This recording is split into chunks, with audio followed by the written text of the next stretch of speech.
এই ভিডিওতে আমরা সি প্রোগ্রামিং ল্যাঙ্গুয়েজের অপারেটরস নিয়ে আলোচনা করব, যেটা অত্যন্ত গুরুত্বপূর্ণ টপিক। কারণ আমরা যখন কোড লিখি তখন অপারেটরগুলো ব্যবহার করেই কিন্তু কোড লিখি। আর ছোটোবেলাতে আমরা এই অপারেটরের কিন্তু কাজকাম দেখে আসছি। তো গণিতে যখন আমরা লগ করতাম, এই লগ কিন্তু অপারেটর, রাইট? তো অপারেটরের কনসেপ্টটা আমি আগে বলি। অপারেটর নিজের কোনো দাম নাই, নিজের কোনো ভ্যালু নাই। সে অন্য একটা ইনপুট বা ভ্যালুর উপর ডিপেন্ড করে তার ঘটনা ঘটানোর জন্য বা তার কর্মকাণ্ড দেখানোর জন্য। যেমন লগ জেনারেলি তার নিজের কোনো দাম নেই। যখন আমরা এখানে তার ভিত্তি দিই, ধরেন যে 10 আর পাশে কত দিলাম 100, তখন কিন্তু কাজ করতে পারে, রাইট? তো 10-এর পাওয়ার কত হলে 100 হয়? 2 হলে। তো তার কিন্তু 2টা ভ্যালু দরকার, রাইট? তো এই যাদেরকে দরকার অপারেটর মানে কাজ করার জন্য, ওদেরকে বলে হচ্ছে অপারেন্ড। অপারেন্ড তার মানে অপারেটর অপারেন্ডের উপর ডিপেন্ড করেই কিন্তু কাজ দেখায়, রাইট? অপারেন্ড বাদে অপারেটর কোনো কাজ করতে পারে না। তো বুঝতেই পারছেন, লগ এক্ষেত্রে অপারেটর, 10 তারপর 100 এগুলো হচ্ছে অপারেন্ড। তো এই জিনিসটা বা এই কনসেপ্টটাই কিন্তু সি প্রোগ্রামিং ল্যাঙ্গুয়েজে বা অন্যান্য প্রোগ্রামিং ল্যাঙ্গুয়েজেও রয়েছে, ঠিক আছে?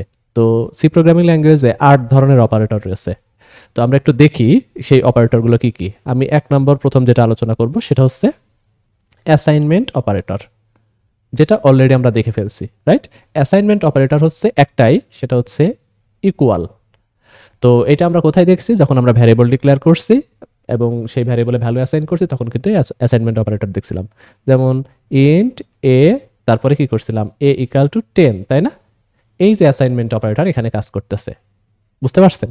যে সে এই লেফট সাইডে মানে রাইট সাইডের যে ভ্যালুটা, সেটা এই লেফটে অ্যাসাইন করতেছে। তো অ্যাসাইনমেন্ট অপারেটর হচ্ছে ইকুয়ালটা সি প্রোগ্রামিং ল্যাঙ্গুয়েজে বা অন্যান্য প্রোগ্রামিং ল্যাঙ্গুয়েজে। তো এখানে আরেকটা জিনিস আমাদের জানতে হবে, সেটা মাঝে মাঝে আপনি দেখবেন বিভিন্ন বইতে বা বিভিন্ন জায়গাতে লেখা। তো ভালো করে খেয়াল করেন, এই যে লগ অপারেটরটা কাজ করার জন্য তার অপারেন্ড কয়টা লাগছে? 2টা কিন্তু, 10 ভিত্তি এবং 100, রাইট? পাশের সংখ্যাটা। তো তার মানে এই লগ হচ্ছে একটা বাইনারি অপারেটর, অর্থাৎ যে অপারেটরের কাজ দেখানোর জন্য বা কাজ করার জন্য 2টা অপারেন্ড দরকার।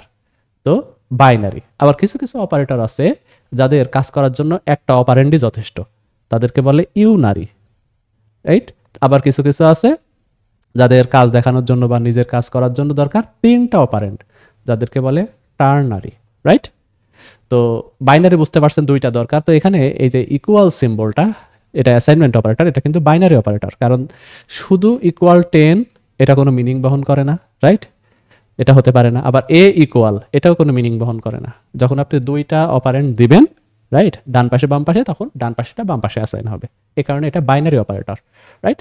তো এটা হচ্ছে আমাদের একটা অপারেটর গেল। তারপরে অ্যাসাইনমেন্টের পরে আমাদের 2 নম্বর অপারেটর সি প্রোগ্রামিংয়ে, সেটা হচ্ছে আপনার অ্যারিথমেটিক অপারেটর, যেটা অলরেডি আমরা দেখে ফেলছি। অ্যারিথমেটিক অপারেটর এখানে আসলে আছে কয়টা? 5টা খুব সম্ভবত। একটা আছে প্লাস, তারপর মাইনাস, তারপরে মাল্টিপ্লিকেশন, ডিভিশন এবং মড, রাইট? তো এই যে 5টা অপারেটর দেখতে পাচ্ছেন, এগুলো প্রত্যেকেই কিন্তু বাইনারি অপারেটর। কারণ প্লাস করার জন্য কিন্তু 2টা দরকার, মাইনাস করার জন্য 2টা ভ্যালু দরকার, রাইট? গুণ করার জন্য, ভাগ করার জন্য বা ভাগশেষ নির্ণয়ের জন্যই সবসময় কিন্তু 2টা করে অপারেন্ড দরকার। তো সবগুলাই কিন্তু বাইনারি অপারেটর, কোনো সন্দেহ থাকার কথা না। তাহলে আমাদের প্রথম অপারেটর হচ্ছে প্রোগ্রামিং ল্যাঙ্গুয়েজে সি প্রোগ্রামিংয়ে, সেটা হচ্ছে অ্যাসাইনমেন্ট ইকুয়ালটা, তারপরে অ্যারিথমেটিক। 3 নম্বর যে অপারেটরের কনসেপ্ট, সেটা হচ্ছে রিলেশনাল। রিলেশনাল এটা সম্পর্ক যাচাইয়ের জন্য, রাইট? তো এর ভেতরেও আসলে অনেকগুলো আছে, যেমন লেস দ্যান, তারপরে লেস দ্যান ইকুয়াল। ম্যাথে কিন্তু আমরা ইকুয়াল কিন্তু এরকম লিখতে পারি, তাই না? নিচে দিতে পারি। বাট প্রোগ্রামিংয়ে বা আপনার হচ্ছে কম্পিউটার এরকম নিচে দেওয়ার কোনো সিস্টেম নাই, আপনাকে পাশে দিতে হবে। তো লেস দ্যান ইকুয়াল, তারপর গ্রেটার দ্যান ইকুয়াল, তারপরে ডাবল ইকুয়াল, রাইট? আপনি সিঙ্গেল ইকুয়াল এবং ডাবল ইকুয়াল মিলাইলে হবে না। সিঙ্গেল ইকুয়াল কিন্তু অ্যাসাইনমেন্ট ছিল, ডাবল ইকুয়াল এটা কিন্তু রিলেশনাল অপারেটরের ভিতরে। আমরা যখন ডিটেলস আলোচনা করব তখন দেখব। তো এটা একটা অপারেটর। তারপরে কি? তারপরে হচ্ছে আপনার নট ইকুয়াল, এটা। তো টোটাল এখানে কয়টা? 6টা আছে, তাই না? তো রিলেশনাল অপারেটর হচ্ছে 6টা এবং প্রত্যেকেই হচ্ছে বাইনারি, কোনো সন্দেহ নাই। এখানে সবগুলাই হচ্ছে বাইনারি, অর্থাৎ 2টা করে অপারেন্ড দরকার লেফট সাইডে রাইট সাইডে সে কাজ করার জন্য। তো এই হচ্ছে 3 নম্বর অপারেটর, আমাদের রিলেশনাল অপারেটর, তার ভিতরে আছে 6টা। তারপরে 4 নম্বর অপারেটর হচ্ছে লজিক্যাল। আমরা লজিক সম্পর্কে জানি, যেহেতু ইন্টারমিডিয়েট আইসিটি পড়ছি আর কি। সেটা হচ্ছে লজিক্যাল, অ্যান্ড, অর, তারপর নট, তাই না? তো এর ভেতরে আসলে আছে হচ্ছে 3টা। তো আমি যদি একটু লিখি, একটা হচ্ছে, আমি ডিটেইলস লিখতেছি না, আমি শর্টে লিখি। একটা হচ্ছে অ্যান্ড, রাইট? লজিক্যাল অ্যান্ড সেটা হচ্ছে ডাবল অ্যাম্পারস্যান্ড দিয়ে আসলে অ্যান্ড বোঝানো হয় প্রোগ্রামিংয়ে, সি প্রোগ্রামিংয়ে অ্যাকচুয়ালি।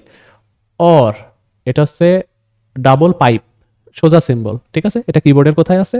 আছে হচ্ছে এই যে ব্যাকওয়ার্ড স্ল্যাশ বা ব্যাক স্ল্যাশ, যেটা ওইটা শিফট চেপে ব্যাক স্ল্যাশ চাপলে এটা সোজা আসবে, এটা পাইপ সিম্বল বলে। তো দুইটা পাইপ দিয়ে আসলে অর অপারেটর বোঝানো হয়, ঠিক আছে? তারপরে কি?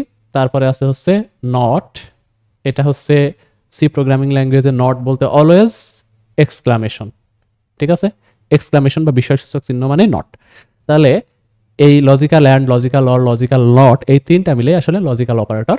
এবং এখানে একটা ইন্টারেস্টিং ফ্যাক্ট আছে, সেটা হচ্ছে লজিক্যাল অ্যান্ড সেটা কিন্তু দুইটা অপারেন্টের উপর নির্ভর করে, দুই সাইডে। তারপরে লজিক্যাল অরও সেম, বাট নট কিন্তু আপনারা জানেন সবাই, বেসিক যদি লজিক্যাল মানে বুলিয়ান অ্যালজেব্রা জেনে থাকেন, নট কিন্তু একটা অপারেন্ট হইলেই হয়, তাই না? তো এ কিন্তু হচ্ছে ইউনারি, আর এই দুইটা হচ্ছে বাইনারি। ফাইন। তাহলে এই হচ্ছে আমাদের চারটা operator, assignment, arithmetic, relational, logical. এখন আমরা দেখব 5 নম্বর অপারেটরটা। 5 নম্বর হচ্ছে ইনক্রিমেন্ট অথবা ডিক্রিমেন্ট। তো আমরা ডিটেলস আলোচনা করব না, এটা হচ্ছে বৃদ্ধি করা বা কমানো। তো এটার জন্য আলাদা, আমরা সবগুলোর জন্য আলাদা আলাদা টিউটোরিয়াল থাকবে। তো ইনক্রিমেন্ট ডিক্রিমেন্ট অপারেটর। 6 নম্বর হচ্ছে আমাদের বিটওয়াইজ, ঠিক আছে? এটা খুবই অ্যাডভান্স একটা কনসেপ্ট, মানে একদম ভেতরকার কথা, যেহেতু বিটের কথা বলতেছে, তাই না?